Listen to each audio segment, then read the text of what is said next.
نوادي السينما جسر للتواصل الثقافي، شعار الدورة 13 للجامعة السينمائية بالجديدة، والتي تحمل اسم المخرج والمنتج إدريس شويكا.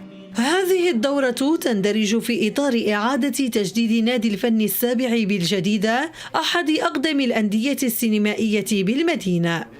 الجامعة الوطنية للأندية السينمائية كل شيء كيعرفها، من أعرق الجمعيات الثقافية في المغرب، وهي تنشأت في بداية السبعينات وتطورت مع الزمان، سيرت الوضع الثقافي في البلاد وعندها حضور قوي جدا. هذا النشاط هو بمثابة انطلاقة جديدة لنادي الفن السابع بالجديدة، ليقوم من جديد بالأدوار التي يطلع بها في نشر ثقافة الصورة في أوساط هذه المدينة. ويتضمن برنامج هذه الدورة عرض فيلمين طويلين لإدريس شويكا، إلى جانب 10 أفلام قصيرة من إنتاج وإخراج أطر الأندية السينمائية، وذلك ضمن مسابقة تحمل اسم الراحل محمد الرقاب.